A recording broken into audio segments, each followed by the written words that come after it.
Assalamualaikum warahmatullahi wabarakatuh. Di kesempatan kali ini kami akan membawakan presentasi tentang makalah yang sudah kami buat kemarin.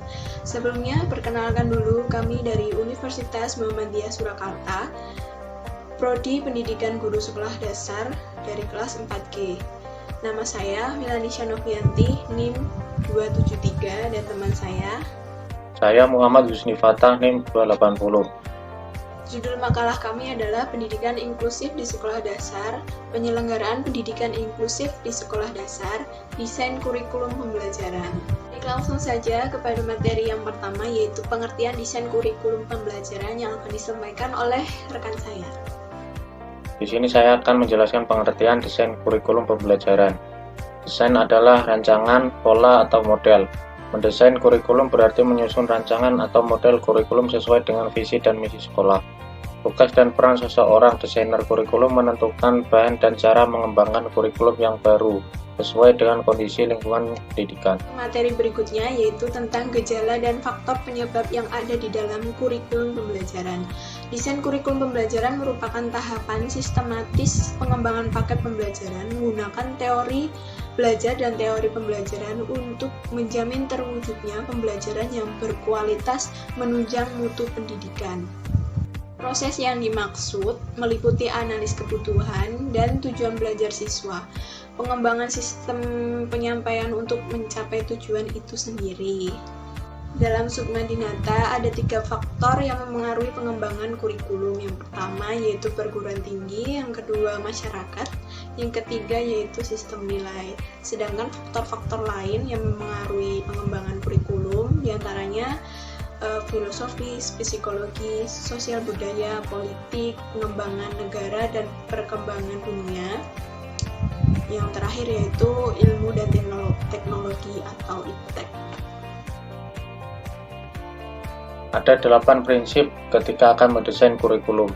Yang pertama, harus memudahkan dan mendorong seleksi serta pengembangan semua jenis pengalaman belajar yang esensial bagi pencapaian prestasi belajar sesuai dengan hasil yang diharapkan.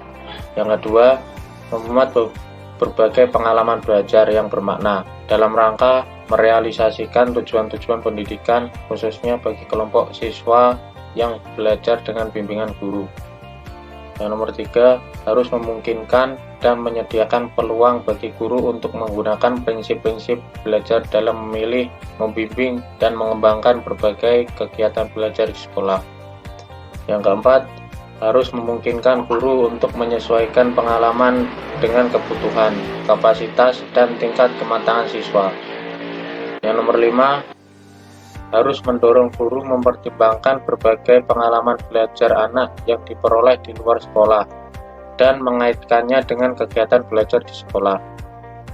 Yang keenam, harus menyediakan pengalaman belajar yang berkesinambungan agar kegiatan belajar siswa berkembang sejalan dengan pengalaman terdahulu dan terus berlanjut pada pengalaman berikutnya. Yang ketujuh, kurikulum harus didesain agar dapat membantu siswa mengembangkan watak, kepribadian, pengalaman, dan nilai-nilai demokrasi yang menjiwai kultur. Yang kedelapan, desain kurikulum harus realistik, layak, dan dapat diterima. Selanjutnya yaitu macam-macam desain kurikulum. Yang pertama yaitu desain terpusat mata pelajaran atau subject centered design. Jadi, desain yang terpusat mata pelajaran merupakan desain kurikulum yang paling umum dipakai di sekolah. Pada desain ini, menu pokok kurikulum adalah pengetahuan sebagai konten pertama kurikulum. Lalu yang kedua yaitu desain terpusat pada siswa. Jadi, desain terpusat pada siswa atau learner centered design fokus pada perkembangan individual siswa. Desain ini muncul sebagai respon terhadap keinginan agar pendidikan fokus pada siswa daripada mata pelajaran. Yaitu desain terpusat masalah. Desain terpusat masalah atau the problem centered design fokus pada pemecahan masalah kehidupan atau individu dan sosial dari siswa. Karena cakupan masalah kehidupan sangat luas, desain ini terdiri atas berbagai tema. seperti situasi kehidupan yang selalu muncul, masalah sosial kehidupan umum, masalah kehidupan pemuda, masalah etnis, dan masalah rekonstruksi sosial. Selanjutnya, model desain kurikulum. Problem centered design berawal pada filsafat yang mengutamakan peran manusia atau man-centered. Problem centered design mementingkan manusia dalam kesatuan kelompok, yaitu kesejahteraan masyarakat dan menekankan pada perkembangan peserta didik. Selanjutnya, sifat desain kurikulum. Sifat-sifat desain kurikulum yaitu antara lain yang pertama strategis, yaitu karena instrumen yang jelas karena sangat penting untuk mencapai tujuan pendidikan nasional. Yang kedua, komprehensif, yang mencakup keseluruhan aspek kehidupan dan penghidupan masyarakat. Yang ketiga, ada integratif, yaitu mengintegrasikan rencana yang luas karena harus mencakup pengembangan dimensi kuantitas dan kualitas. Yang keempat, realistik, berdasarkan kebutuhan nyata peserta didik dan kebutuhan dari masyarakat.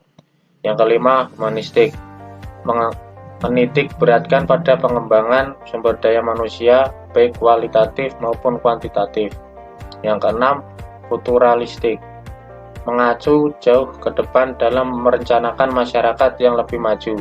Yang ketujuh, merupakan bagian integral yang mendukung manajemen pendidikan secara sistematik.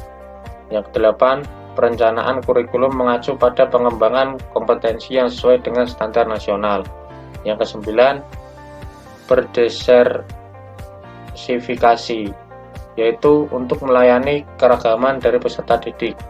Yang terakhir, ke-10, bersifat desentralistik, karena dikembangkan oleh daerah sesuai dengan kondisi dan potensi setiap daerah tersebut. Setelah sifat desain kurikulum diketahui, langkah berikutnya yaitu pendekatan. Pendekatan dibagi dari berbagai bagian, yaitu yang pertama yaitu pendekatan top down. Dikatakan pendekatan top down disebabkan pengembangan kurikulum muncul atas inisiatif dari pejabat pendidikan atau para administrator atau dari para pemegang kebijakan, pejabat pendidikan seperti dirjen atau para kepala kantor wilayah. Setelah itu ada beberapa tahapan atau langkah pendekatan tersebut. Intinya inisiatif penyempurnaan atau perubahan kurikulum itu mulai dari pemegang kebijakan kurikulum atau para pejabat yang berhubungan dengan pendidikan. Sedangkan tugas guru hanya sebagai pelaksana kurikulum yang telah ditentukan oleh para pemegang kebijakan. Maka dari itu, proses pengembangan dengan pendekatan top down dinamakan juga dengan pendekatan dengan sistem komando. Selanjutnya, pendekatan grassroots.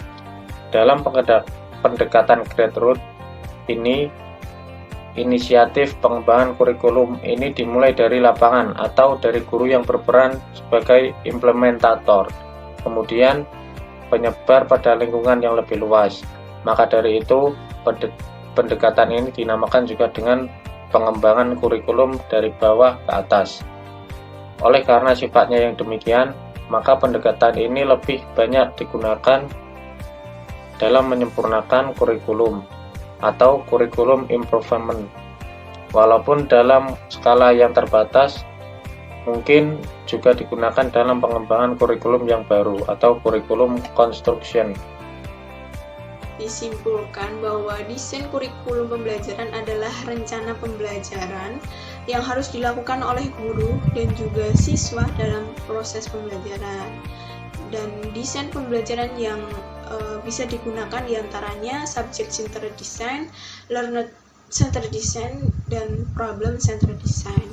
Setiap desain kurikulum memberikan teknik atau cara yang efektif dalam proses pembelajaran agar bisa digunakan dengan efektif dan efisien. Tetapi tidak setiap desain kurikulum dapat dijadikan sebagai salah satu pedoman dalam melakukan proses pembelajaran. Jadi, setiap desain kurikulum memiliki kelebihan dan kekurangan dalam proses pelaksanaannya. Sekian presentasi dari kami, semoga dapat diterima dan dipahami. Apabila ada salah kata dalam penyampaian presentasi kami mohon maaf sebesar-besarnya. Sekian dari kami, wassalamualaikum warahmatullahi wabarakatuh.